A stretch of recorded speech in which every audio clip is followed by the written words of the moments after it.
Bacalah surah Al-Baqarah. Sesungguhnya membacanya adalah keberkahan. Lihat, keberkahan. Artinya orang baca surah Al-Baqarah itu selalu mendapatkan kebaikan dan meninggalkannya kerugian. Dan para tukang sihir tidak akan sanggup untuk melawannya.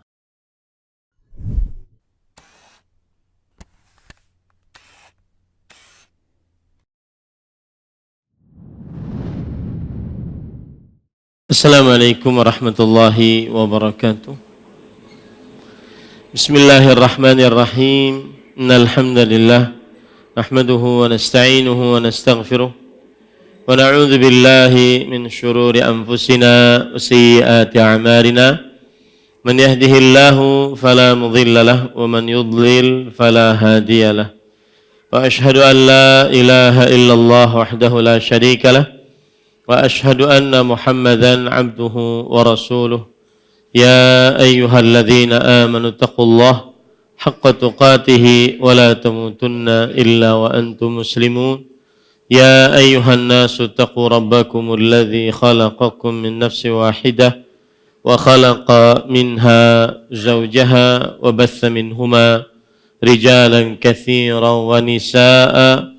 واتقوا الله الذي تساءلون به والأرحام إن الله كان عليكم رقيبا يا أيها الذين آمنوا اتقوا الله وقولوا قولا سديدا يصلح لكم أعمالكم ويغفر لكم ذنوبكم ومن يطع الله ورسوله فقد فاز فوزا عظيما أما بعد فإن أصدق الحديث كتاب الله وأحسن الهدي هدي محمد صلى الله عليه وعلى آله وسلم وشر الأمور محدثاتها وكل محدثة بدعة وكل بدعة ضلالة وكل ضلالة في النار.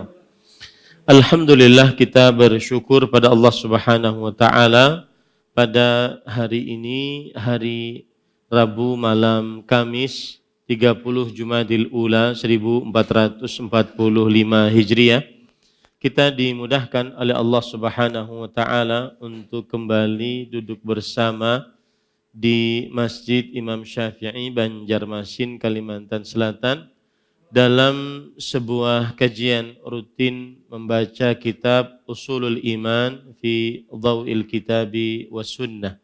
Landasan-landasan iman dalam cahaya Al-Quran dan Sunnah, yang ditulis oleh Fadilat Syekh Profesor Dr. Abdul Razak bin Abdul Muhsin Al-Badr dan Fadilat Syekh Profesor Dr. Ibrahim bin Amir Rahili dan Fadilat Syekh Dr. Saleh bin Sa'ad As-Suhaimi hafizahumullahu ta'ala.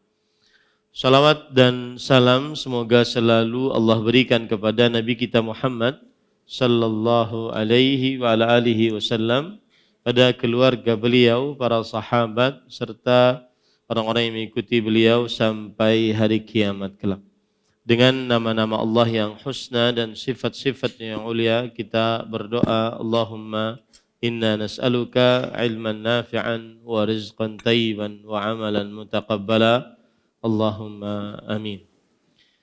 Ahibati fillah, ahibati fillah, afanillah wa iyyakum. Kita masih di dalam al-babul awal, bab yang pertama, yaitu al-imanu billah, beriman kepada Allah Subhanahu wa taala. Dan masih di dalam al-faslu ats-tsani, tauhidu al-uluhiyah. Pasal yang kedua, yaitu mentauhidkan Allah Subhanahu wa taala di dalam ibadah.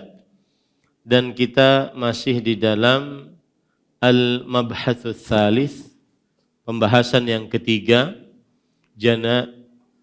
himayatul Mustafa janabat tauhid, penjagaan Nabi kita Muhammad sallallahu alaihi wasallam, nabi yang terpilih, terhadap sisi tauhid. Dan pada kesempatan kali ini kita membahas sub-bahasan yang keempat, yaitu at-tabarruk bi al-ashjar wal ahjar wa nahwiha. Bertabarruk dengan pohon, bebatuan dan yang semisalnya.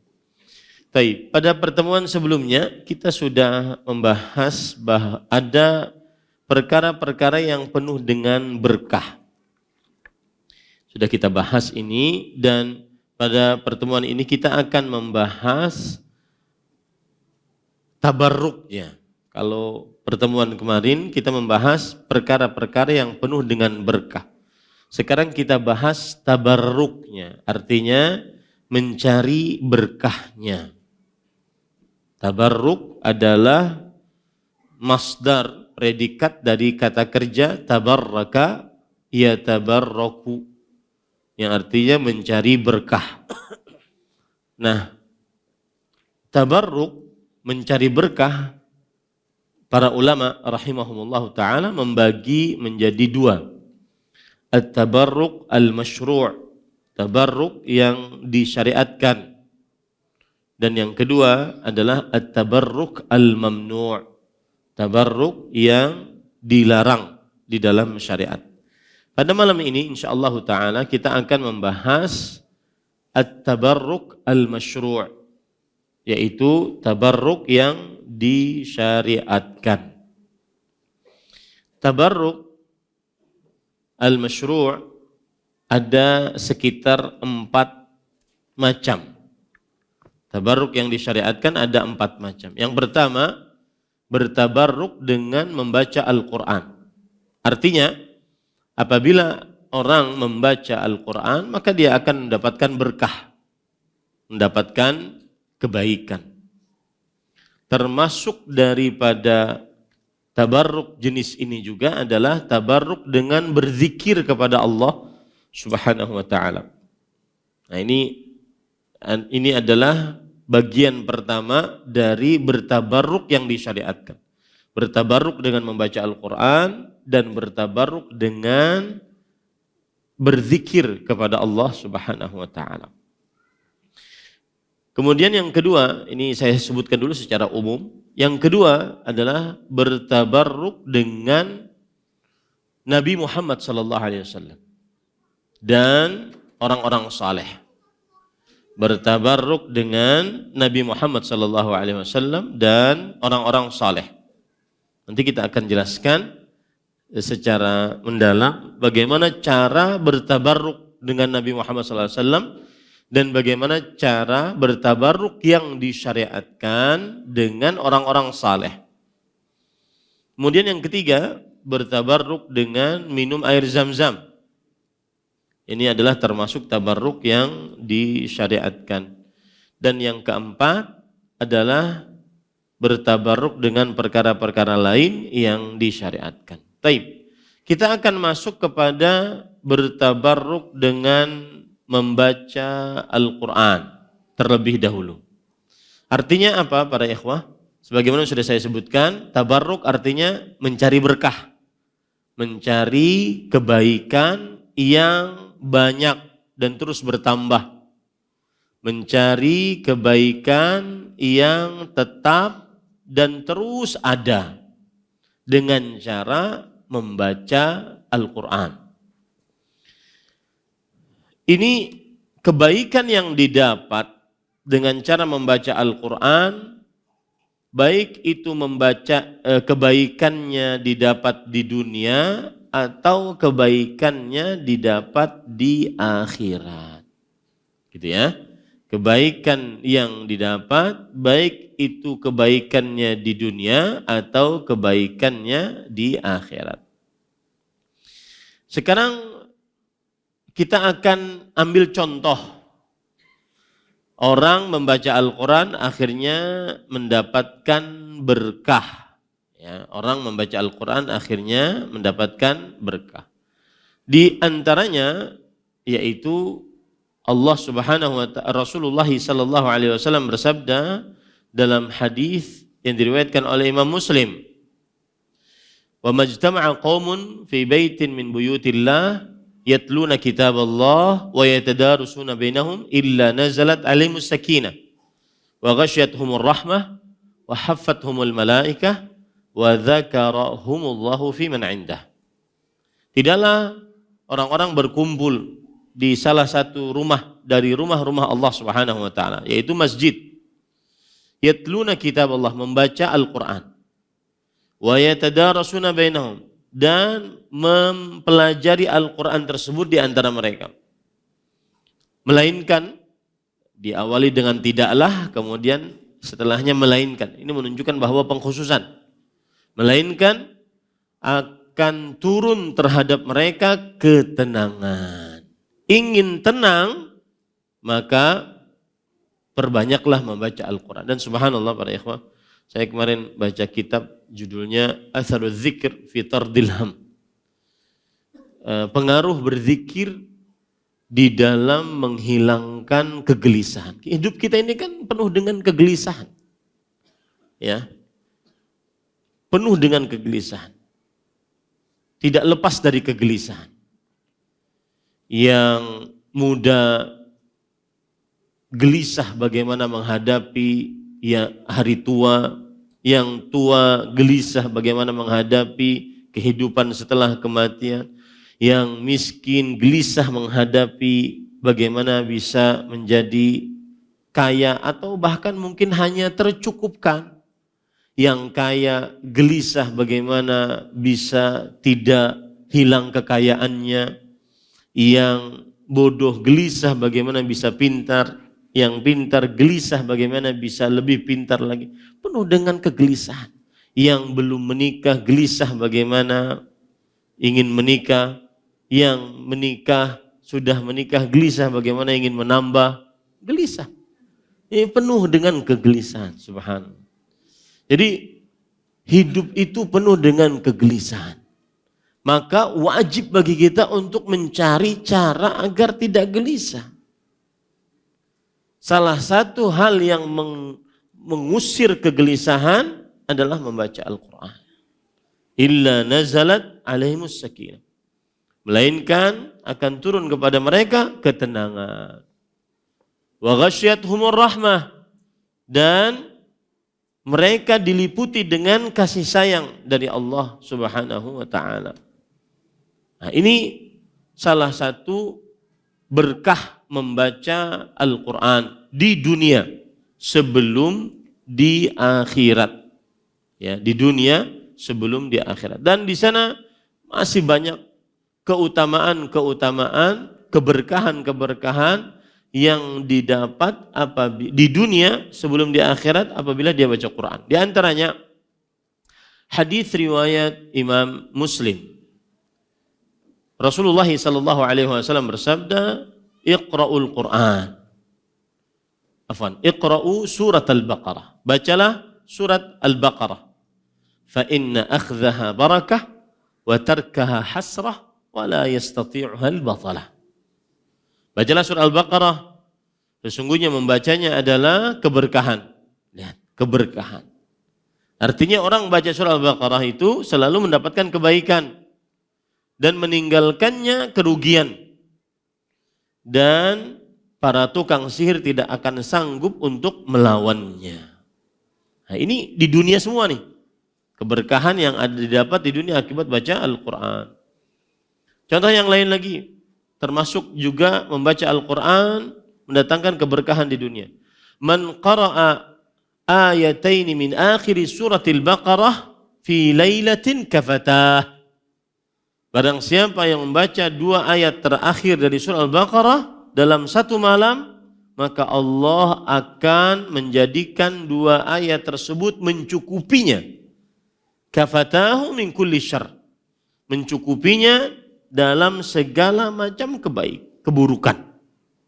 Mencukupinya dalam segala macam keburukan. Maka jangan jauh dari Al-Quran. Wallahi jangan jauh dari Al-Quran. Imma antum mendengar yang lagi pakai motor, pakai headset, saya sering lihat orang pakai headset, maka dengarkan Al-Quran. Lagi lari, dengarkan Al-Quran. Lagi ingin baca di masjid, baca Al-Quran. Hafal Al-Quran, pelajari Al-Quran, hukum tajwidnya, jangan jauh dari Al-Quran. Wallahi jangan jauh dari Al-Quran. Setiap hari harus ada bagian dari yang kita baca dari Al-Quran. Sesibuk apa kita sampai jauh dari Al-Quran? Ya, Allah berikan waktu kita 24 jam, 1 jamnya 60 menit, maka kita kadang-kadang kalau orang lancar baca Quran, itu 1 jam bisa dapat 2 juz. Orang lancar baca Quran. Lancar yang saya maksud itu seperti Imam Sudais di Mekah. Lain lancar kita ya.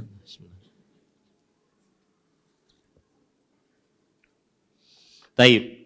Para ikhwan yang dirahmati oleh Allah, itu dalil yang menunjukkan bahwa membaca Al-Quran mendatangkan berkah. Dan masih banyak dalil yang lain. Dan saya tidak perlu sebutkan dalil dari hadis Rasulullah SAW tentang baca Al-Quran mendatangkan berkah di akhirat. Cukup itu. Sekarang berzikir. Ini termasuk bagian yang pertama. Berzikir kepada Allah, bertabarruk dengan zikir. Jadi ingat ya, tabarruk itu bukan hanya misalkan ini ada benda, kita pegang, kemudian kita dapat berkah. Bukan. Bertabarruk bisa mengerjakan sebuah amal soleh, akhirnya kita mendapatkan kebaikan. Ya. Bertabarruk dengan zikir. Dan zikir yang saya maksud di sini adalah berzikir mengucapkan dengan lisan dan berusaha memaknai dengan qalbu. Ya, berusaha memaknai dengan qalbu. Contoh misalkan berzikir mendatangkan keberkahan.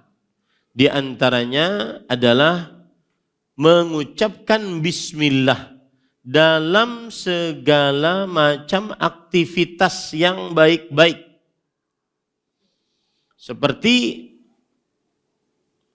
dalam hadis riwayat Imam Abu Daud dan yang lainnya dari Ashabus Sunan dari Aisyah radhiyallahu anha, Rasulullah sallallahu alaihi wasallam bersabda, "Idza akala ahadukum ta'aman falyaqul bismillah." Jika salah seorang dari kalian makan, makanlah dengan bismillah. Fa in nasi fi awwalihi falyaqul bismillah fi awwalihi wa akhirih. Jika dia lupa di awalnya, maka dia kemudian ingat, dia mengucapkan bismillah di awalnya dan di akhirnya. Masuk ke dalam rumah, keluar dari rumah dengan mengucapkan bismillah. Ingin tidur mengucapkan bismillah. Ingin bergaul dengan istri mengucapkan bismillah. Ya, ini menunjukkan keberkahan. Kalau seandainya ada orang, misalkan dia masuk ke dalam rumah, keutamaan mengucapkan bismillah ketika masuk ke dalam rumah, maka syaitan tidak akan masuk ke dalam rumahnya bersamanya. Syaitan tidak akan masuk ke dalam rumahnya bersamanya.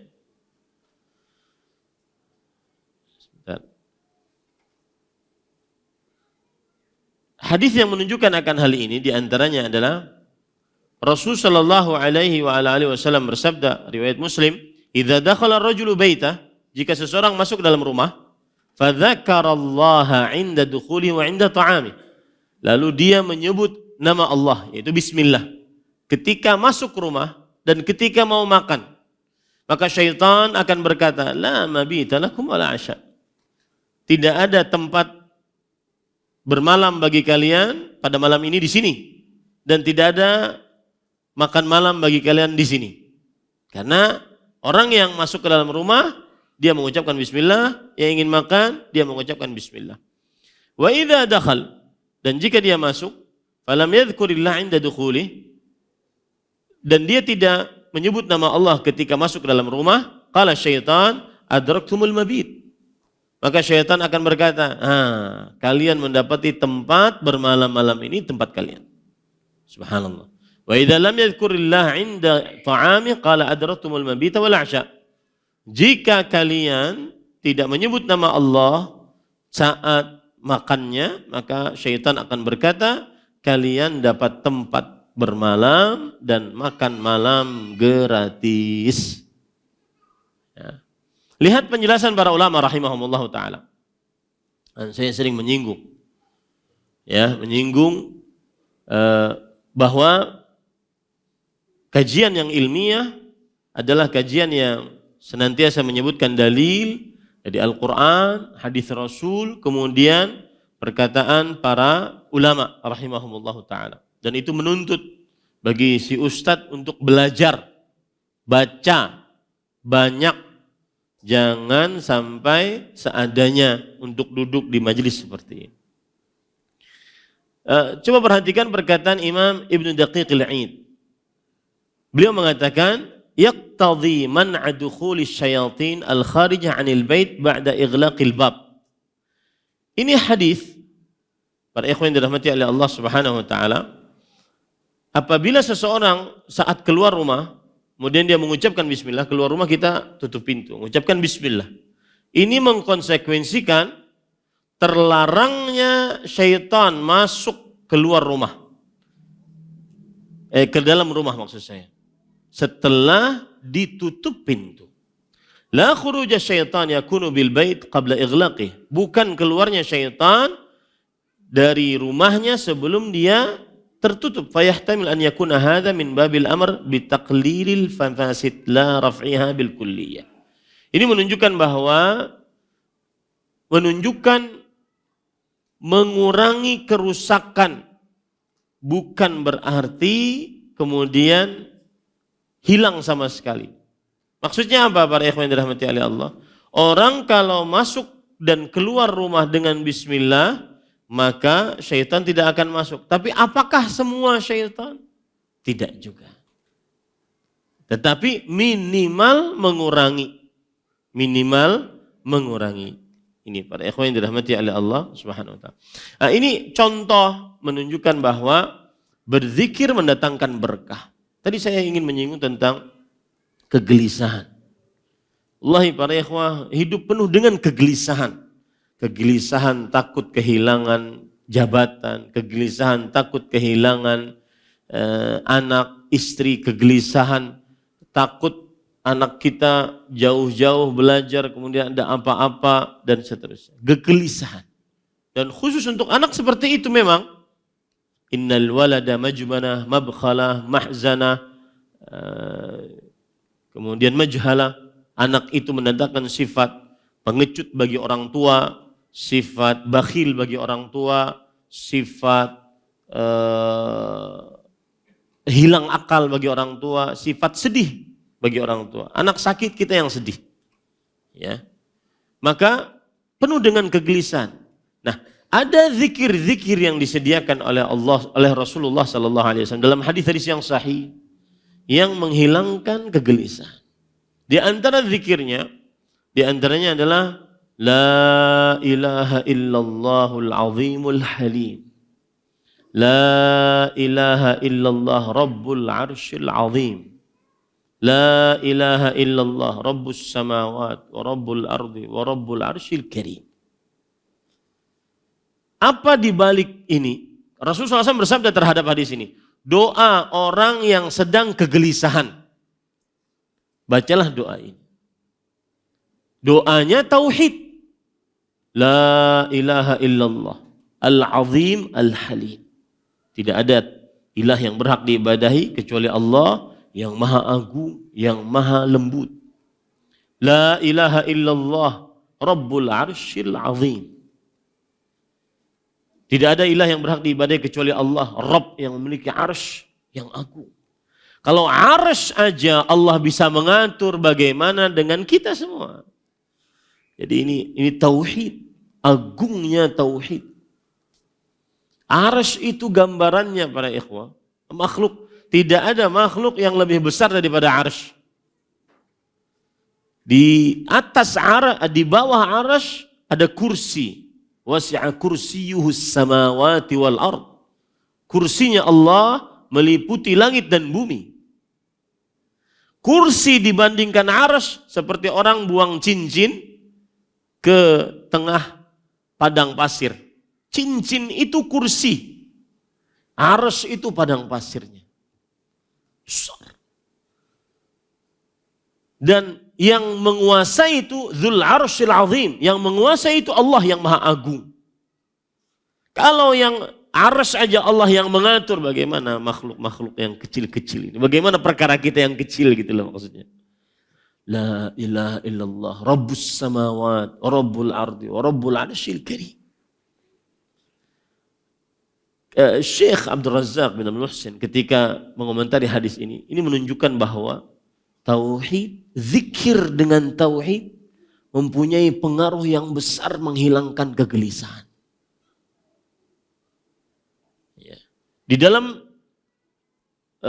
zikir yang lain, Rasulullah SAW bersabda, du'aun indal makrub, doa saat gelisah. Rasulullah SAW bersabda, Allahu Rabbi la usyriku bihi syai'an. Allahu Rabbi la usyriku bihi syai'an. Allah yang mengaturku. Aku tidak mensyirikkan Allah dengan sesuatu apa-apa. Ini juga tauhid, subhanallah. Nabi Yunus, ini juga zikir yang ketiga. Nabi Yunus alaihi salam sangat gelisah. Dimakan ikan paus, dibawa ke dalam lautan, di tengah malam yang gelap gulita. Sangat kegelisahan, kurang apalagi gelisahnya itu. Apa doanya? La ilaha illa anta subhanak inni kuntu minadh dhalimin. Tauhid. Tauhid itu luar biasa. Karena dengan tauhid orang bersandar qalbunya kepada Allah. Kalau sudah bersandar qalbunya kepada Allah, maka urusannya akan diatur oleh Allah Subhanahu wa taala. Saat itulah hati kita tenang. Wallahi para ikhwah, hafal doa-doa ini. Agar kegelisahan hilang. Kita ini hidup penuh dengan kegelisahan. Ada orang mau safar, gelisah. Aman gak nanti? Gelisah. Safar padahal sedang ingin dalam keadaan healing, kata orang zaman sekarang. Ingin liburan, tapi gelisah hatinya. Kenapa? Selamat enggak? Ya, gelisah dia. Maka ini penting sekali untuk dihafal.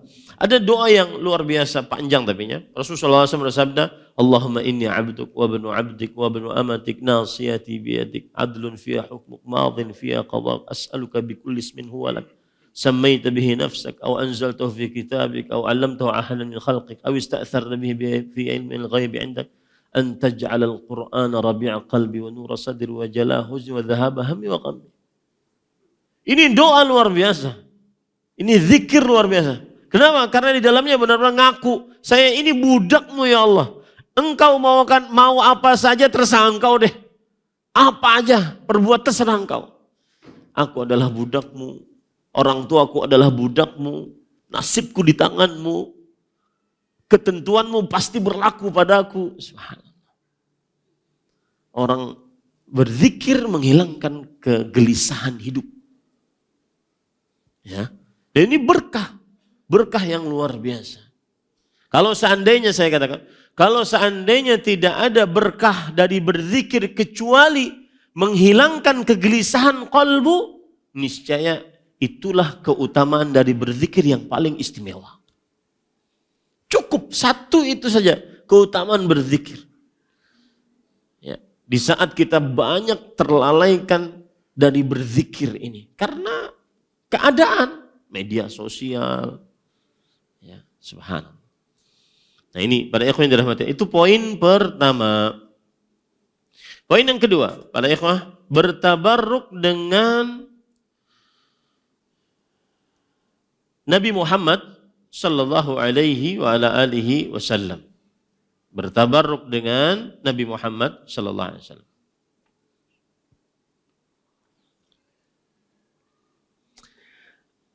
Di sana ada beberapa poin yang ingin kita bahas. Yang pertama, bahwa para sahabat Nabi radhiyallahu anhum, mereka bertabarruk dengan jasad Rasulullah SAW saat Rasulullah SAW masih hidup.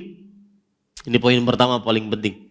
Para sahabat Nabi radhiyallahu anhum bertabarruk, mencari berkah, ngalap kebaikan dengan jasad Rasulullah sallallahu alaihi wasallam saat beliau masih hidup.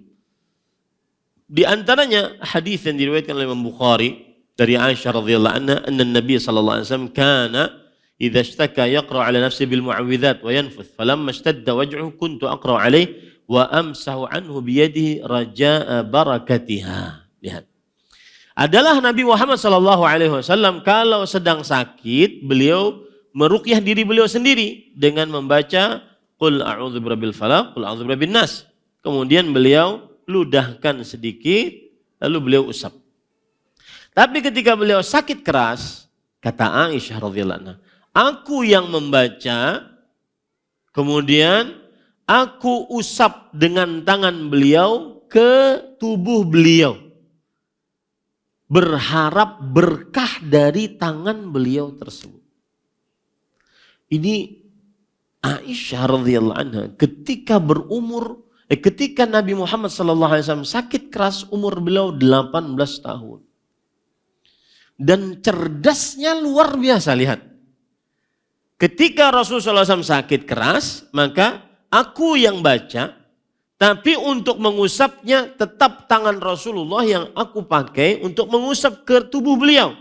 Roja'a barakatiha. Aku berharap berkah dari tangan beliau tersebut. Umur 18 tahun. Maka saya pesan para pemuda-pemuda, kalau nyari perempuan sebagai istri yang cerdas, jangan yang nganga. Ya, yang cerdas. Yang cerdas para ikhwan. Ini para ikhwan yang dirahmati oleh Allah Subhanahu wa taala. Kemudian para ikhwah yang dirahmati oleh Allah Subhanahu wa taala, termasuk dari dalil bahwa para sahabat bertabarruk dengan jasad Rasul sallallahu alaihi wasallam, di antaranya yaitu hadis dari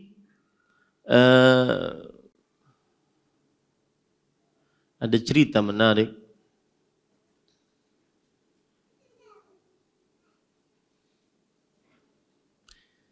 Kalau tidak salah Ummu Salamah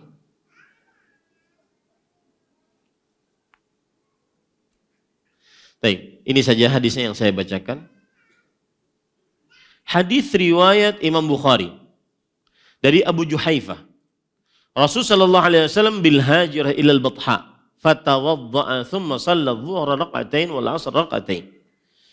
Rasul sallallahu alaihi wasallam beliau pergi menuju Hajirah, dan Hajirah beliau pergi dalam keadaan cuaca sangat panas di tengah matahari ke Batha, menuju Batha. Lalu beliau berwudu, kemudian beliau salat zuhur 2 rakaat, salat asar 2 rakaat. Ini berarti dalam safar.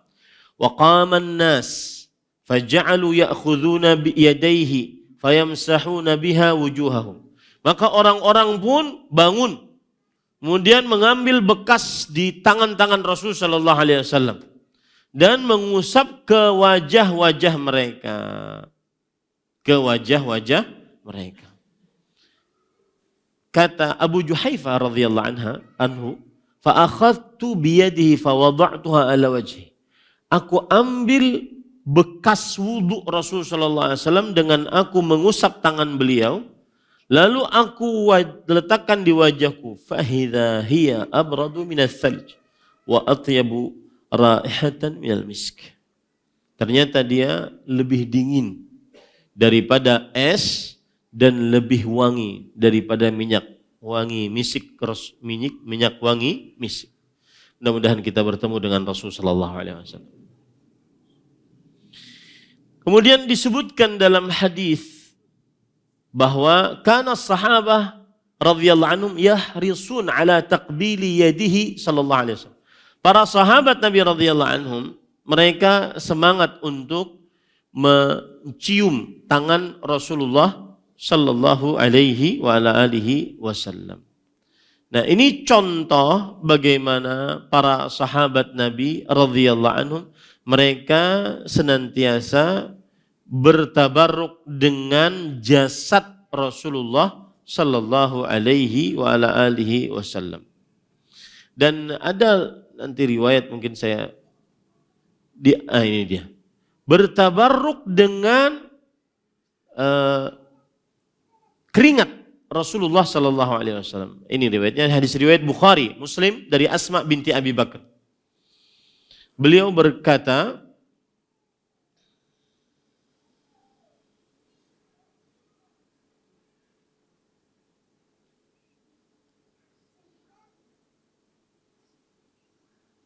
Afwan.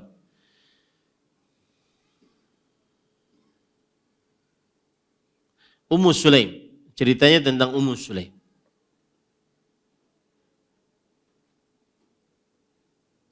Ummu Sulaim, ibunya Anas bin Malik berkata, "Faja'at waqad ta'ariq." Ummu Sulaim datang. Waktu itu Nabi Muhammad SAW sedang berkunjung ke rumahnya Ummu Sulaim. Kemudian Ummu Sulaim datang ke rumahnya dan Nabi Muhammad SAW sudah tidur di atas kasurnya di rumahnya Anas bin Malik radhiyallahu anhu. Wastanqa'a araqahu ala qati'ati adimin 'ala al-firash. Dan keringat Rasul sallallahu alaihi wasallam itu menetes pada sebuah kulit di atas kasur. Fafatah atidatuha faja'alat tanshif fafutihat adidatuha faja'alat tanshifu dhalikal 'arq fatu'assiruhu fi qawaririha.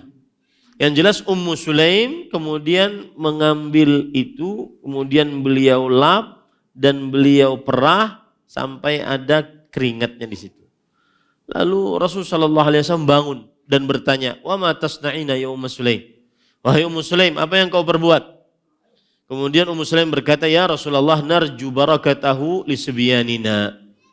Wahai Rasulullah, kita berharap dengan keringatmu ini, berharap keberkahannya kita berikan kepada anak-anak kecil kita. Apa kata Rasulullah SAW?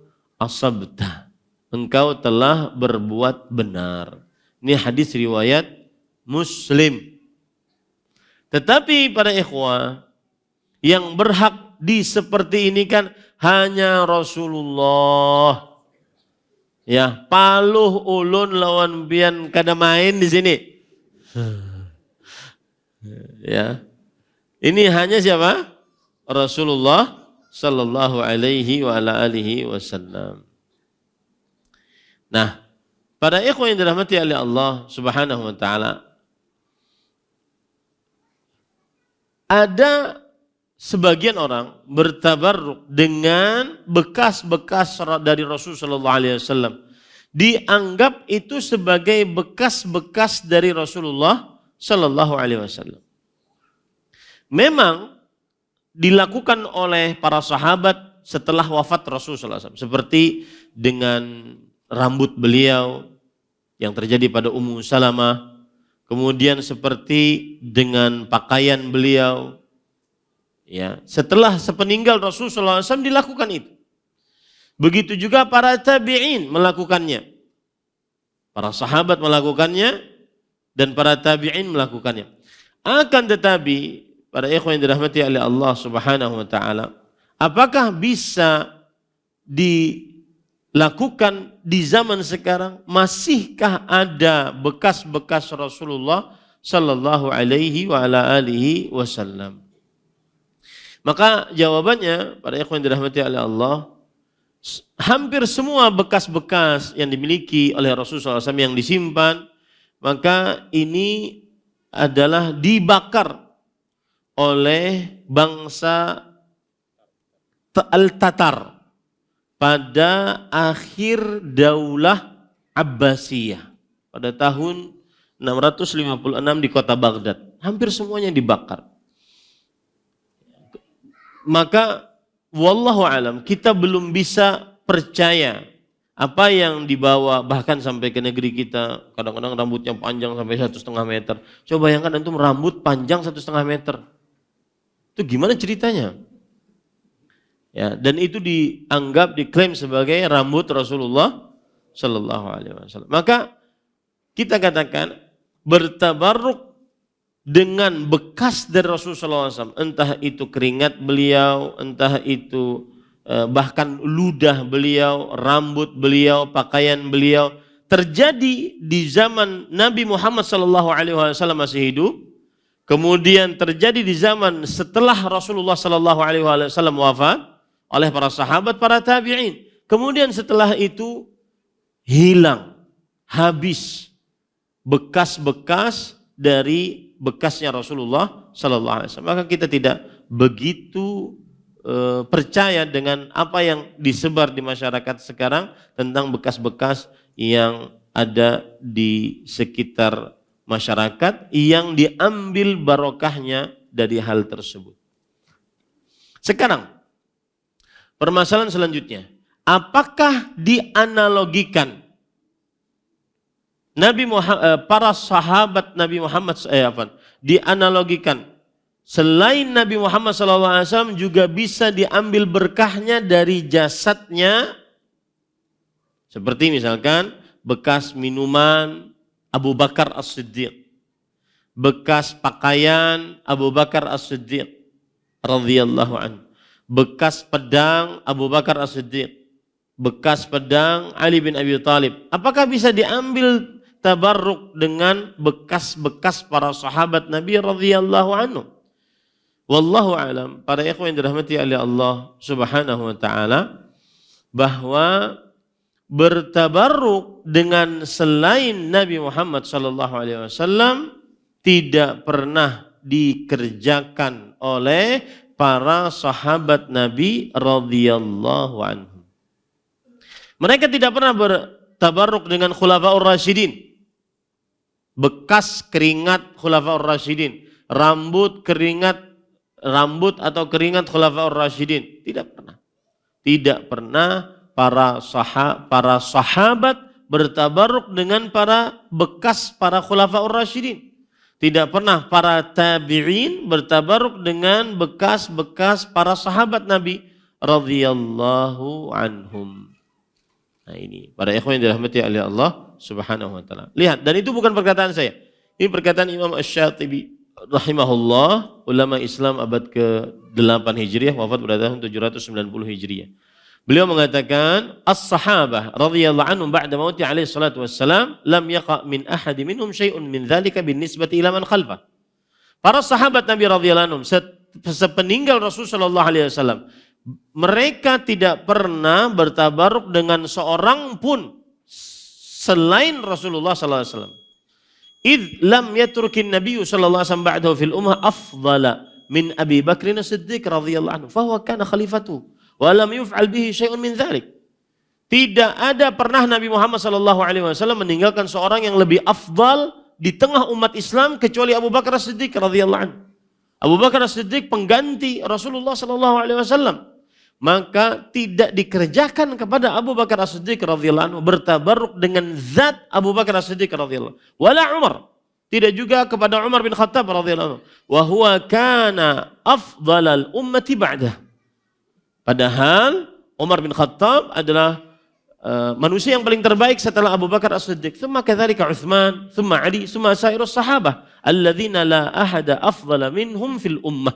Kemudian juga Utsman, Ali, kemudian seluruh sahabat. Tidak ada seorang pun yang lebih afdal dari para sahabat di tengah umat Islam. Tsumma lam yathbut li wahidin minhum min tariqin sahihin ma'rufin anna mutabarrikan tabarraka bihi ala ahadin tilkal wujuh aw nahwiha. Belum ada juga di zaman para tabi'in bertabarruk dengan para sahabat. Ya. Dari jalan riwayat yang sahih, bal iqtasaru fihim 'ala al-iqtida bil af'al wal aqwal was sabir allati ittaba'u fiha Nabi sallallahu alaihi wasallam fa huwa ijma'un minhum 'ala tarki tilkal asya'. Tapi mereka yang mereka lakukan adalah mencontoh Nabi Muhammad sallallahu alaihi wasallam baik dalam ucapan, perbuatan. Ya. Dan ini menunjukkan bahwa mereka tidak melakukan hal tersebut. Jadi tidak bisa dikiaskan Nabi dengan orang-orang saleh lainnya. Ya, dengan orang-orang saleh lainnya. Baik, tadi kita sudah bahas tentang yang pertama, bertabaruk dengan membaca Al-Quran dan berzikir. Kemudian yang kedua, bertabaruk dengan Nabi Muhammad sallallahu alaihi wa ala alihi wasallam. Dan poin tadi ada saya sebutkan bahwa tidak bisa kita bertabaruk dengan orang-orang saleh sebagaimana kita bertabaruk dengan Nabi Muhammad sallallahu alaihi wasallam ketika Nabi Muhammad sallallahu alaihi wasallam masih hidup atau bekas-bekas Rasulullah sallallahu alaihi wasallam sepeninggal beliau. Ini disebabkan beberapa sebab. Ya, catat.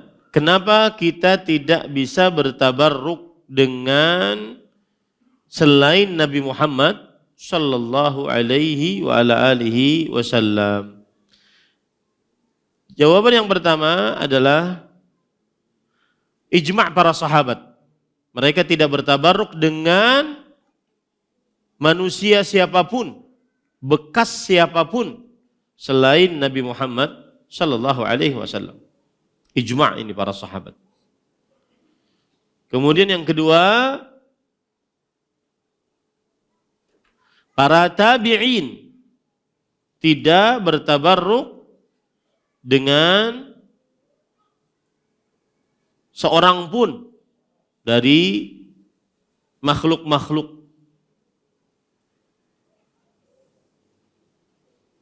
Yang ketiga, tidak ada dalil syar'i bahwa selain Nabi Muhammad SAW boleh diambil tabarruknya, boleh bertabarruk dengannya. Tidak ada dalil syar'i.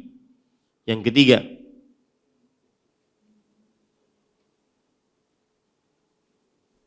yang keempat,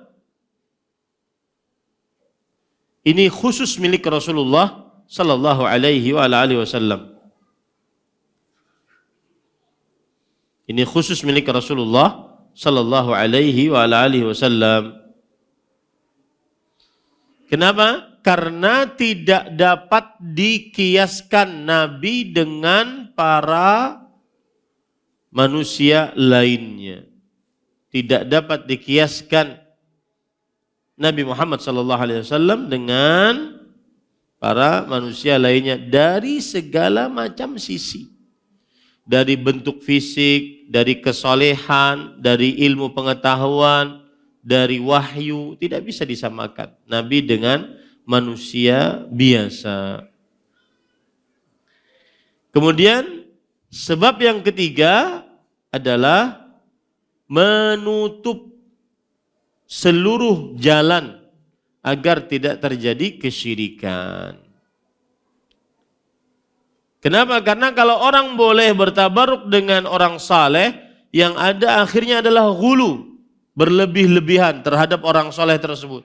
Apalagi kadang kalau bertabaruk dengan orang saleh, kemudian ada kemanjurannya, akhirnya membuat orang ghulu dengan kemanjuran tersebut. Akhirnya membuat gulu dan masuk ke dalam jurang kesyirikan. Nah, tapi ini poin selanjutnya ya. Boleh bertabaruk dengan orang saleh dari sisi lainnya, seperti dengan ilmunya, nasihatnya, doanya. Nah, ini boleh ya, bertabaruk dengan orang saleh dengan menuntut ilmu kepadanya, nasihat dari orang saleh tersebut, kemudian doa orang saleh tersebut. Nah, ini poin yang ketiga, bertabaruk dengan Nabi Muhammad poin yang kedua ya, bertabaruk dengan Nabi. Sekarang bertabaruk dengan air Zam-Zam. Ya, bertabaruk dengan air Zam-Zam. Zam-Zam ini adalah khairu ma'in ala wajhil ard. Sebagaimana hadis Rasul sallallahu alaihi wasallam. Sebaik-baik air di atas muka bumi adalah Zam-Zam. Dalam hadis riwayat Imam At-Tabarani dalam kitabnya Al-Mu'jamul Kabir. Sekarang bagaimana bertabarruk dengan Zam-Zam? Yang pertama, para ikhwan yang dirahmati oleh Allah Subhanahu wa taala, bertabarruk dengan Zam-Zam adalah dengan meminumnya. Baik itu setelah tawaf atau setelah 2 rakaat salat di belakang makam Ibrahim, dengan meminumnya. Meminum air Zam-Zam, kata Rasulullah SAW, Zam-Zam 5 syuribah. Zam-Zam itu sesuai dengan yang meminumnya.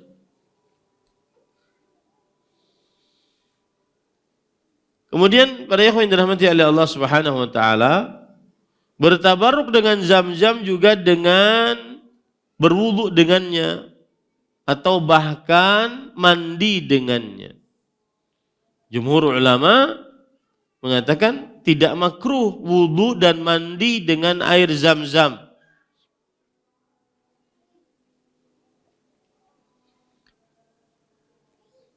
Imam Nawawi berkata, "An-nususus sahihatus sarihatu al-mutlaqatu fil miyahi bila farq, wa annahu lam yazal muslimuna 'ala al-wudu' minhu bila inkar." Dalil-dalil yang sahih yang jelas, yang mutlak bahwa boleh berwudu dan mandi dengan air tanpa membedakan mana air Zam-Zam, mana air selain Zam-Zam. Dan masih saja kaum muslimin berwudu dari air Zam-Zam tanpa dibedakan. Ini menunjukkan bahwa boleh berwudu dan mandi dengan air Zam-Zam. Dan dulu tahun 2001 terakhir itu orang bisa turun ke sumur Zam-Zam. Ya, karena dulu ada Ka'bah, kemudian di samping kirinya itu ada turun tangga. Orang biasanya mandi di situ. Mandi. Habis itu ditutup sudah sampai sekarang. Kemudian pada ikhwan yang dirahmati oleh Allah Subhanahu wa taala, nah ini pernah dimasalahkan, hukum memindahkan air Zam-Zam keluar Masjidil Haram. Para ikhwan yang dirahmati oleh Allah, boleh memindahkan air Zam-Zam ke seluruh negeri di penjuru dunia ini untuk bertabarruk dengannya dengan kesepakatan para ulama. Silakan lihat di dalam kitab Syarhus Sunnah yang ditulis oleh Imam Al-Baghawi, kemudian dan yang lainnya. Dan dalil yang menunjukkan bolehnya memindahkan air Zam-Zam ke seluruh penjuru dunia, yaitu hadis riwayat Imam Tirmidzi dari Aisyah radhiyallahu anha kanat tahmilu min ma'i Zam-Zam. Aisyah radhiyallahu anha membawa air Zam-Zam, maksudnya dari Mekah kota Madinah. Wa tukhbiru anna Rasulullah SAW kana yahmiluh. Dan beliau memberitahukan hal tersebut kepada Rasulullah sallallahu alaihi wa ala alihi wasallam. Hadis riwayat Imam Tirmidzi. Berkata Syekhul Islam Ibnu Taimiyah rahimahullah di dalam kitab Majmu'ur Rasail Kubra, "Wa man hamala syai'an min ma'i Zam-Zam jaz, faqad kana salaf yahmiluna." Siapa saja yang membawa sesuatu dari air Zam-Zam boleh.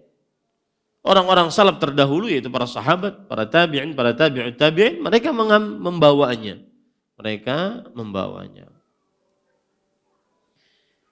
Disebutkan dalam kitab I'lamus Sajid, Al-Imam Az-Zarkashi rahimahullah berkata, "Yajuzu ikhraju ma'i Zam-Zam wa ghairihi min miyahil haram." Boleh mengeluarkan air Zam-Zam dan selainnya dari air-air yang ada di Masjidil Haram.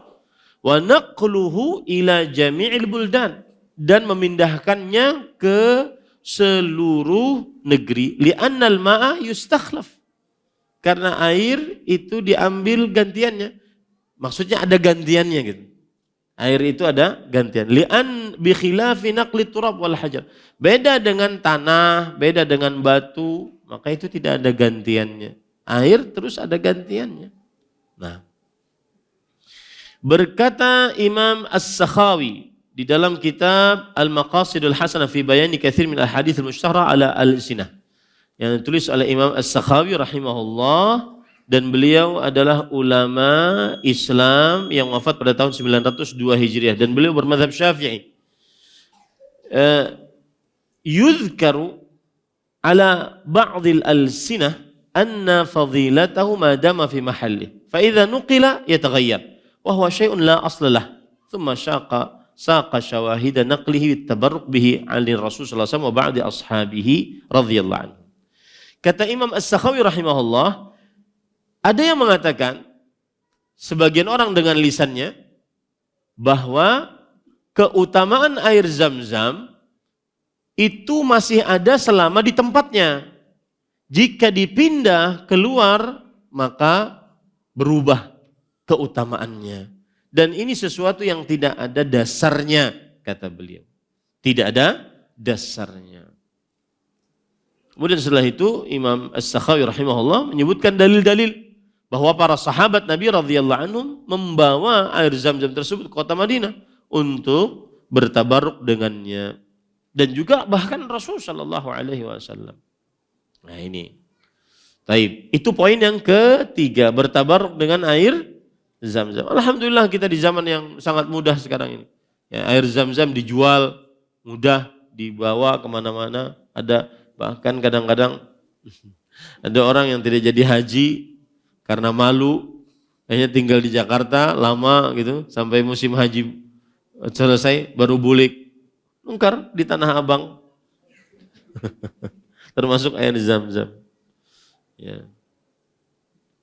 Nah, sekarang saya akan sebutkan beberapa perkara yang bisa kita bertabaruk dengannya. Karena ini banyak, maka dia poin yang keempat. Poin keempat yang pertama adalah bersahur. Sahur mendatangkan berkah. Sebagaimana hadis Rasul sallallahu alaihi wasallam, tasahharu fa inna fis sahuri barakah. Bersahurlah, sesungguhnya di dalam bersahur itu ada berkahnya. Hadis riwayat Bukhari dan Muslim. Ini bersahur ya. Kemudian mengerjakan adab-adab makan. Ini kita nggak lepas dari makan ya. Kerjakan adab-adab makan. Di antaranya berkumpul saat makan. Ya, berkumpul saat makan. Terutama suami istri ya, makan sepiring berdua. Itu termasuk daripada adab makan tuh, sunnah. Ya, sunnah.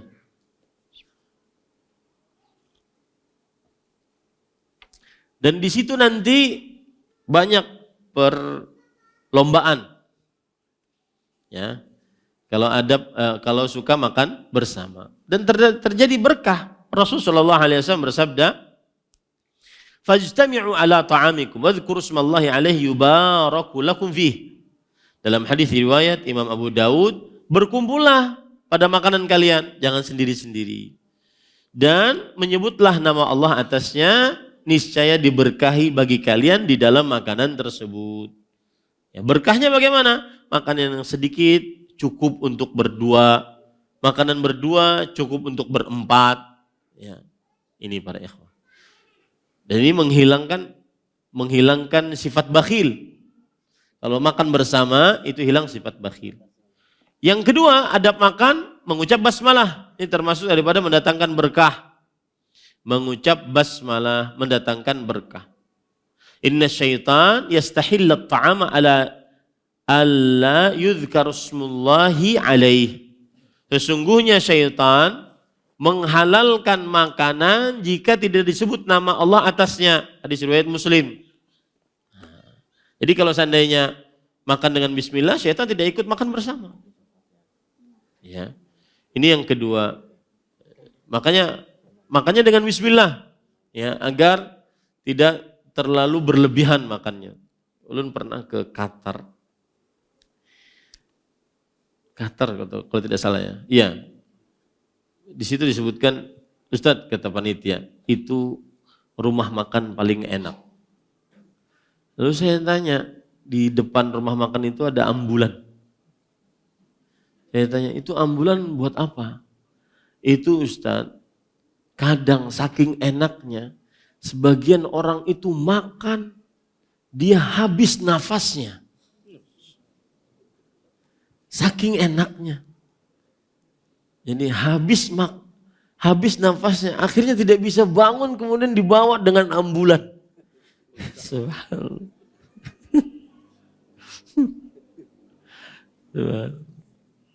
Ya, saya ingat pesan Syekh Abdul Razak bin Al-Muhsin. Beliau mengatakan, "Qul ma tashtahi wa la takum wa anta tashtaqi."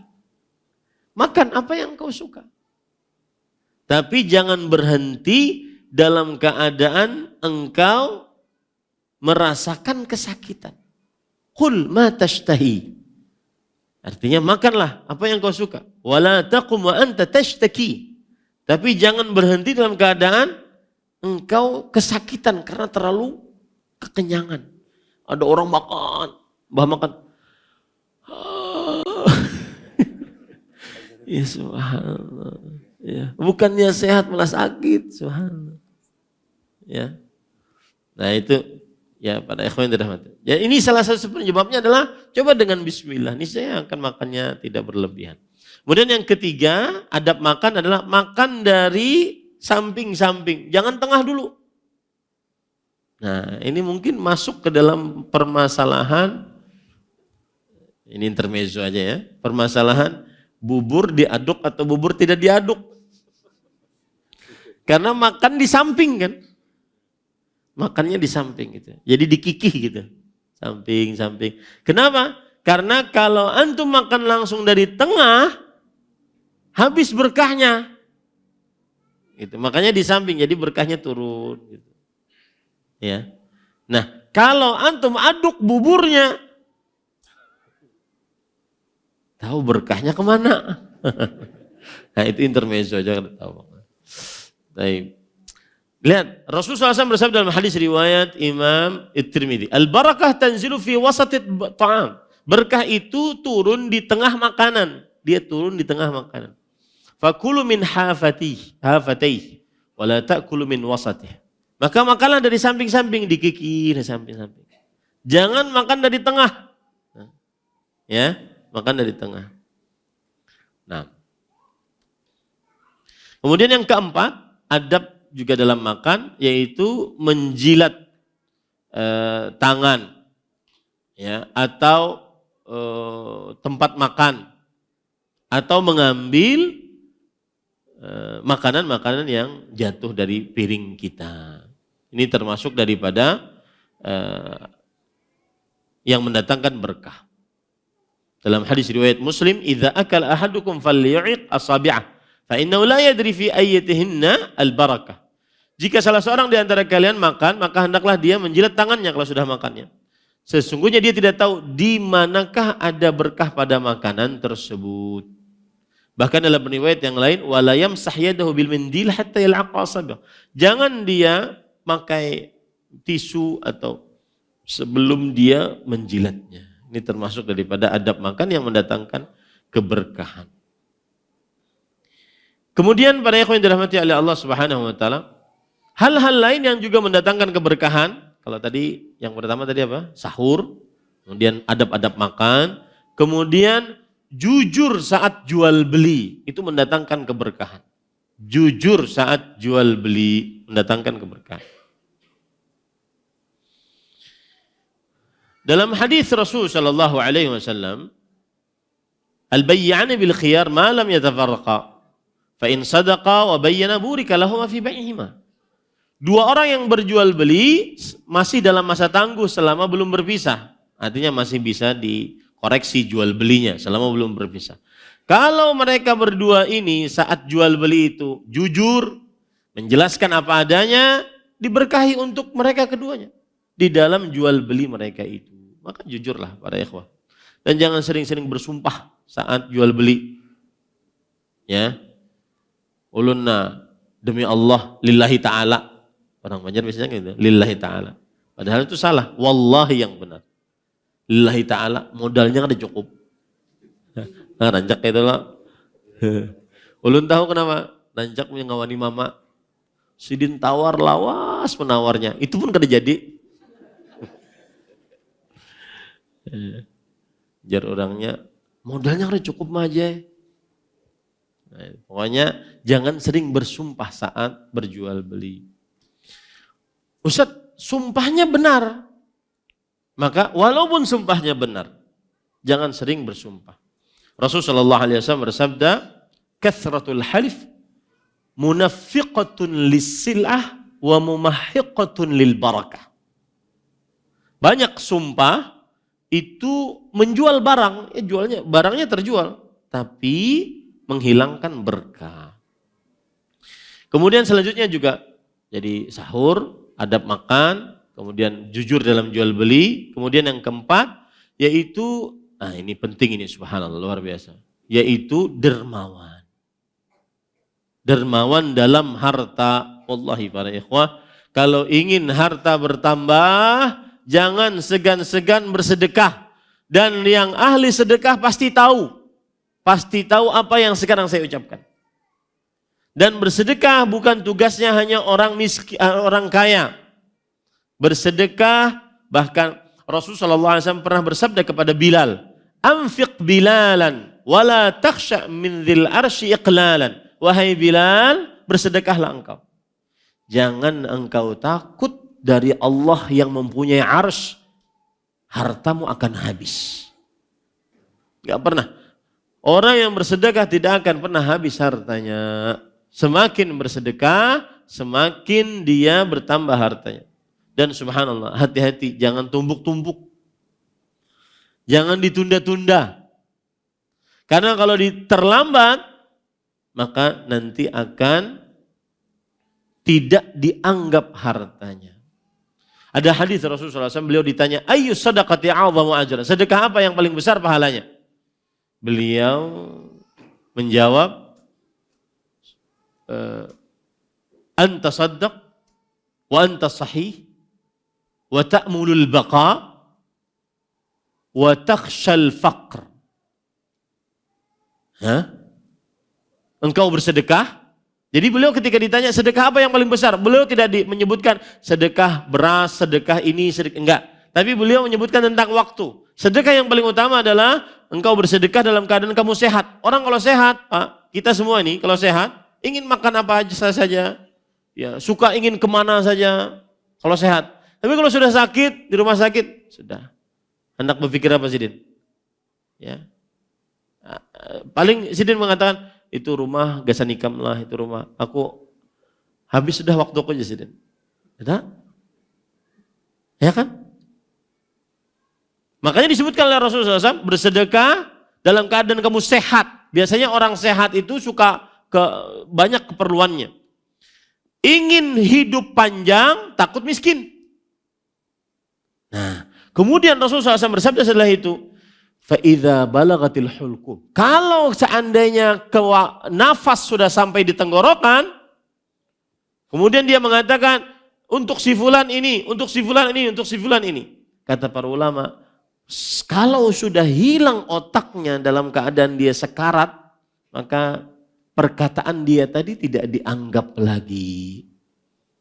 Nah ini hati-hati para ikhwah yang dirahmati oleh Allah, jangan sampai bakhil, kikir, pemalar, engken.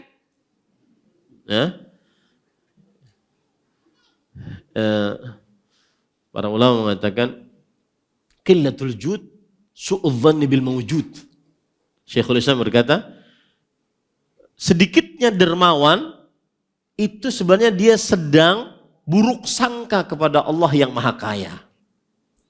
Orang kalau engken pemalar itu sedang buruk sangka kepada Allah yang Maha Kaya. Ya kan? Qillatul jud su'udzanni bil mawjud. Nah, itu beberapa alhamdulillah selesai tabarruk yang disyariatkan secara ringkas itu ya. Nanti insya Allah pekan depan kita akan membahas, pekan depan saya ada safar, mudah-mudahan kita bertemu tahun depan. Ya, 2 Rabu kita libur ya. Kalau mau diisi dengan ustadz siapa saja dipersilahkan. Ya, 2 Rabu depan kita libur karena ada safar, insya Allah kita bertemu tahun depan. Ya. Nah, taib, sini ada pertanyaan. Ada yang berkaitan dengan tabarruk? Ini pertanyaan dengan capres. Tabarruk capres antara sumur lawan langit gitu. Mentang-mentang tadi malam debat capres. Nah, yang lain dulu, tabarruk dulu. Biar kajian saya tidak bias. Ada?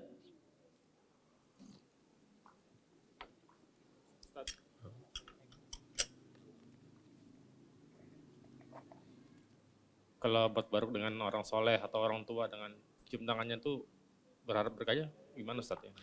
Bismillah, walhamdulillah. Gini, perhatikan baik-baik. Yang pertama, mencium tangan. Baik itu dari murid ke guru, dari murid ke orang saleh, dari anak ke orang tua, maka hal tersebut diperbolehkan. Tapi dicium, bukan disujudi. Saya dulu sama papa saya mencium dengan sujud. Jadi saya letakkan di sini.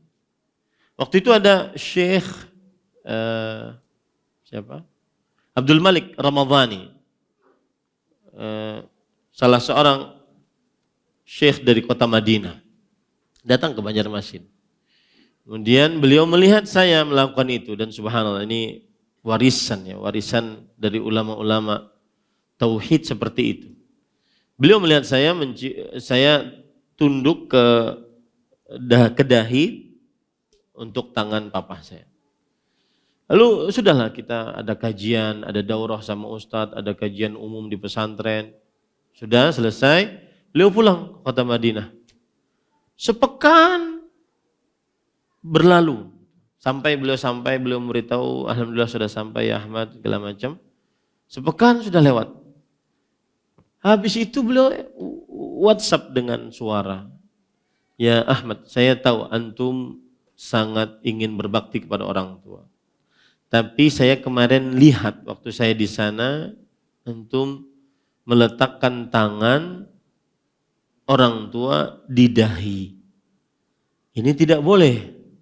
Dan tidak boleh sujud kecuali hanya kepada Allah. Maka yang benar adalah takbil, yang benar adalah menciumnya. Jadi yang boleh mencium. Ini diajarkan kepada anak-anak kita. Ada bahkan sebagian anak bukan di dahi, malah di pipi. Ya. Ya, ini para ikhwan yang dirahmati oleh Allah SWT. Nah, ini tidak benar. Yang benar adalah cium. Nah, asal hukum mencium tangan orang yang kita muliakan, kita hormati, boleh. Lalu apakah di situ ada bentuk tabarruk? Tidak. Tetapi hanya penghormatan. Tabarruknya dari mana? Dari amal saleh yang kita lakukan. Mudah-mudahan anak-anak kita juga berbakti kepada kita. Wallahu a'lam. Sedikit saya ingin menyinggung tentang anak-anak ya. Hati-hati anak-anak terutama yang, karena kami yang di pesantren merasakan nih. Hati-hati anak-anak yang di rumah-rumah yang diberikan akses untuk nonton di YouTube.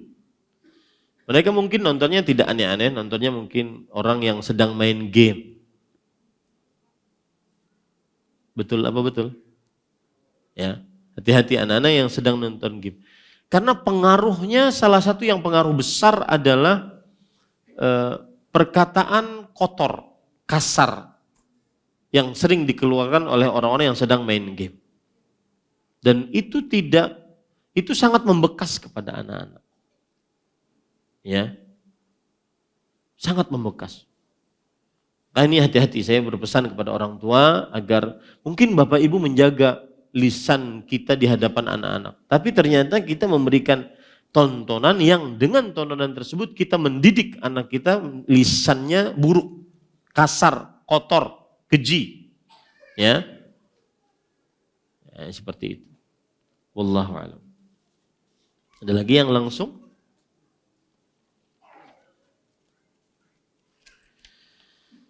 Kita sebagai orang Indonesia, khususnya di Banjarmasin, dari kecil sudah hidup dalam lingkungan yang sangat mewajarkan pamali atau keyakinan tatoyur, yang itu merupakan perbuatan syirik asghar dan syubhat sudah memenuhi hati. Apakah jika kita melakukan kebalikan dari perbuatan tersebut, contohnya jangan sapu malam hari kalau tidak mau rezeki surut, maka sengaja melakukan sapu pada malam hari agar mematahkan pamali tersebut.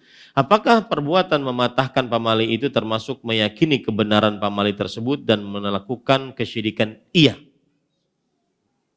Ya boleh. Yang boleh adalah sapu kalau ada ratik. Mau malam mau siang. Adapun sengaja menyapu di malam hari demi mematahkan, sebenarnya ada perasaan tersembunyi tentang tatoyur tersebut. Akhirnya dia balas dengan, biar aku sapu aja sekalian. Nah, ini tidak boleh. Itulah bedanya, ini perkara agak mendetil sedikit. Itulah bedanya tatoyur dengan al-fa'lu. Tatoyur merasa bernasib sial. Baik dia menjauhi yang dia sudah niatkan atau dia mengerjakan yang sudah diniatkan, tapi masih ada perasaan di dalam dirinya. Sama tadi, jangan menyapu malam-malam karena miskin. Kalau dapat jodoh, apalagi jangan duduk di Muhalawang, di Sempak Mintuha, itulah biasanya gitu.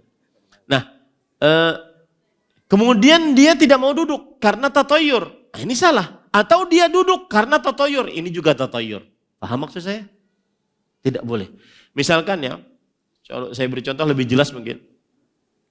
Ada orang mau safar. Kemudian pas buka lawang, melihat kucing pincang, picak matanya. Kada jadi. Tatoyur nih. Tapi kemudian dia untuk menghilangkan tatoyurnya jadi. Tapi hatinya was-was. Tatoyur juga itu namanya. Paham ini? Para ikhwah. Lalu yang bagusnya bagaimana? Kerjakan tanpa harus ada pemikiran itu. Nah, beda dengan al-fa'lu. Al-fa'lu itu adalah sikap optimis, perkataan yang baik. Rasulullah SAW bersabda, al-fa'lu al-kalimah tayyibah wa yu'jibuni al-fa'lu. Aku suka al-fa'lu. Dia adalah ucapan yang baik-baik, kata-kata yang optimis. Bagaimana? Apa bedanya dengan yang tadi? Bedanya kalau al-fa'lu ada semacam husnudzan kepada Allah. Nah, gitu ya. Al-fa'lu ada semacam apa? Berbaik sangka kepada Allah Subhanahu wa taala. Jadi ini tidak boleh dilakukan sebagaimana yang disebutkan tadi. Pertanyaan, Quran surah Al-Baqarah ayat 1, 2, 3, 4, 255, 256, 257, 284, 285, 286. Apakah ayat ini mencukupi Quran surah Al-Baqarah untuk dibaca setiap hari? Jawabannya, ayat-ayat ini bagus. Ayat ini yang pertama yaitu Alif Lam Mim sampai ulaika humul muflihun. Kemudian ayat kursi, kemudian 2 ayat terakhir surah Al-Baqarah. Bagus dibaca, tetapi tidak mencukupi. Sekali-kali selesaikan baca surah Al-Baqarah dari awal sampai akhir. Ya, dan itu akan terasa sekali bedanya. Coba saja, akan terasa sekali bedanya. Dan kalau seandainya ada mulai pusing, keringat dingin, kemudian muntah-muntah, jangan takut, teruskan saja. Teruskan saja. Ya, wallahu a'lam. Ada orang pernah minta ruqyah. Ustaz, ibu-ibu biasanya habis kajian gitu. Saya pernah kajian bukan di sini, kajian di masjid lain, dulu ya tapinya. Ustaz, tolong ruqyah anak saya. Mohon maaf Bu, ulun tidak meruqyah, doa ibu lebih utama daripada doa ulun. Tolonglah Ustaz. Iya Bu, ibu doanya lebih utama. Karena memang saya tidak membuka pintu ruqyah ya. Karena kalau ada pintu ruqyah nggak jadi kajian kita. Orang bawa obat kebanyakan ya. Dapat duit banyak lagi. Ya. Nah, pada ikhwan yang dirahmati oleh Allah, akhirnya ibu ini maksa, kata beliau, Ustaz, kasihan anak saya, kesurupan singa Majapahit. Jadi waktu itu tetap doa ibu lebih utama. Dan ini semuanya pendidikan bagi kaum muslimin bahwa berdoa untuk kepentingan diri sendiri dengan doa sendiri itu lebih tawakal kepada Allah Subhanahu wa taala. Wallahu a'lam. Tapi kalau ada yang ingin meruqyah dipersilahkan, tidak mengapa. Bagaimana pandangan ulama termasuk ustadz sendiri? Oh, saya bukan ulama ya. Sendiri dalam menentukan capres yang baik berdasarkan Al-Quran, As-Sunnah dan fatwa ulama.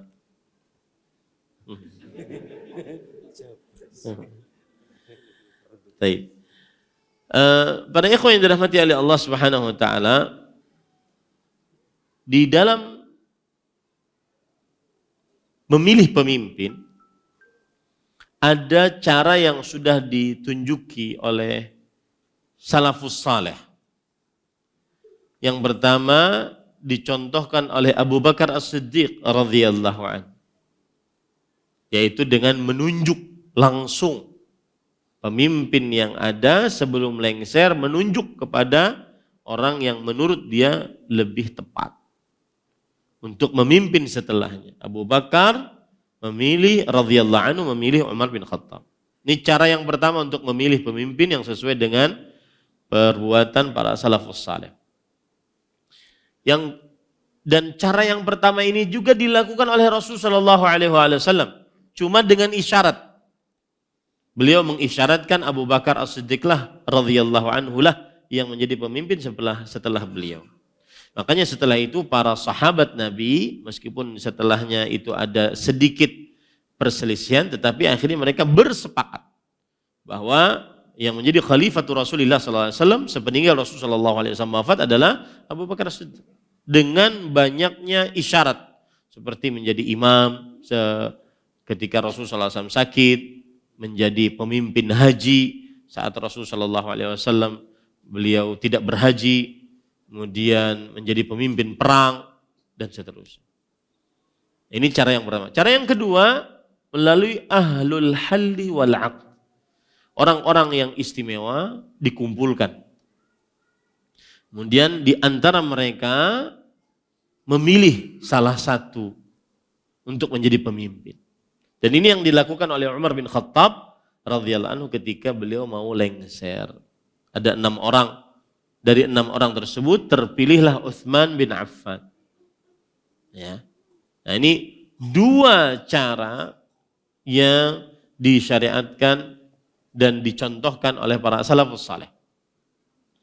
Kemudian ada cara yang ketiga, tetapi ini tidak disyariatkan. Tetapi jika istatabbal amn, jika terjadi setelahnya stabilitas keamanan nasional, maka pada saat itu ditaati. Apa itu? Pemberontakan. Pemberontakan atau pengambilan kekuasaan dengan paksa. Ini asal hukumnya tidak boleh, dosa besar. Kecuali dengan syarat-syarat. Di antara syaratnya adalah pemimpinnya kafir. Pemimpinnya tidak membiarkan kaum muslimin sholat. Pemimpinnya tidak sholat. Dan seterusnya. Rasulullah SAW bersabda, la ma'aqamu fikumus salah. Tidak boleh memberontak selama mereka membiarkan kalian sholat. Dalam riwayat yang lain, la ma sallau. Tidak, selama mereka sholat. Tidak boleh memberontak. Berarti pemahaman baliknya, kalau mereka sholat, membiarkan kaum muslimin sholat, dan sholat adalah syiar Islam yang paling besar, maka pada saat itu dia boleh memberontak. Dalam riwayat yang lain, illa antara kufran buahan indakum minallahi fihi burhan. Kecuali kalian melihat pemimpin kalian itu kafir nyata, jelas tidak ada keraguan di dalamnya, baru boleh memberontak. Itu pun dilihat. Kalau memberontak mendatangkan keburukan lebih besar, tidak boleh memberontak. Dan itu yang terjadi sekarang. Suriah, Libanon, Yordania, Libya, ya, dan seterusnya. Tunisia, yang ada kehancuran setelah. Dan tidak pernah ada, sejarah tidak pernah bohong, tidak pernah ada sepanjang sejarah hidup manusia, pemberontakan mendatangkan kebaikan lebih banyak daripada sebelum pemberontakan. Yang ada adalah keburukan. Taib. Kemudian, para ikhwan yang dirahmati Allah, sesudah kita itu pahami, maka berarti selain 3 ini bukan dari syariat Islam. Termasuk di dalamnya memilih pemimpin dengan cara banyaknya yang bersuara. Nah, itu bukan dari syariat Islam. Ya. Tetapi, nah ini. Ketika kita dihadapkan dalam sebuah situasi, keadaan yang kita hidup di dalamnya. Kemudian kalau suara kita tidak digunakan, maka orang-orang yang buruk akan memimpin. Maka pada saat itu dipersilahkan untuk mengambil posisi, menggunakan suara, agar orang-orang baik memimpin. Dan ini digunakan dalam keadaan yang sangat terpaksa. Karena kita dalam sebuah negara yang sistemnya sekarang seperti itu. Jika tidak digunakan suara kita, maka akan dipimpin oleh orang-orang yang buruk. Maka gunakanlah suara tersebut. Baik. Itu tentang pemilihan. Sekarang apa saja Ustadz milih siapa? Itu intinya kan? Ya. Maka jawabannya ini sama ketika kemarin pekan yang lalu saya ke Jabodetabek juga gitu. Pokoknya kalau pembicaraan khusus dalam kamar duduk Ustadz di situ, ramai. Pasti nanya tentang pemilu. Minimal kata mereka, minimal Ustadz, kasih kisi-kisi. Kasih kisi-kisi aja. Maka yang pertama laki-laki. Nah, karena dia mimpin sholat. Ya, karena dia mimpin sholat. Kemudian yang kedua, dia amanah. Sebagaimana perempuan muslim, perempuan anak Nabi, wa ila Madinah akhahum salih, anak Nabi Saleh yang ditolong oleh Nabi Musa alaihissalam. Kemudian beliau berkata kepada bapaknya Saleh, ya abati ista'jirhu, fa inna khaira man ista'jartal qawiyul amin. Wahai bapakku, itu Musa alaihissalam, jadikan sebagai pekerja. Sungguhnya engkau, orang yang paling baik engkau pekerjakan adalah orang yang kuat dan amanah.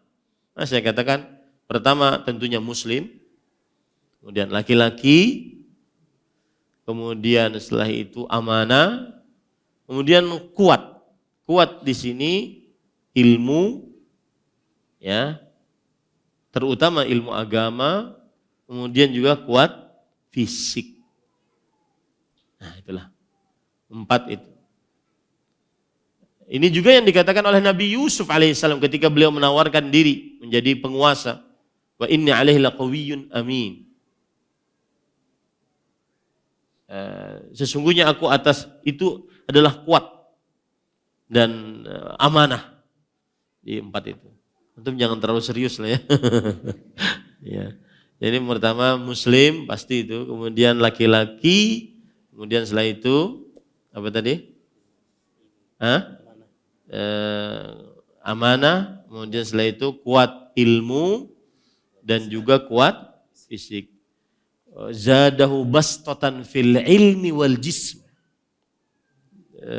Siapa? Jalut yang dikalahkan oleh Talut, diberikan kekuatan ilmu dan fisik. Jadi dia harus kuat fisiknya, karena pemimpin harus kuat fisiknya.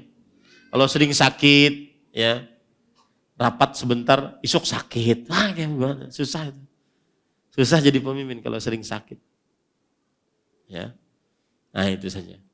Kisi-kisinya itu aja. Ya, demikian. Subhanakallah, hamdik, asyhadu an la ilaha illa anta astaghfiruka wa atubu ilaik. Wa sallallahu nabiyana Muhammad walhamdulillahirabbil alamin. Wassalamualaikum warahmatullahi wabarakatuh. Terima kasih, jazakumullah khairan wa barakallahu fikum. Video ini dibuat atas partisipasi dari donasi Anda. Semoga menjadi amal jariah bagi Anda semuanya.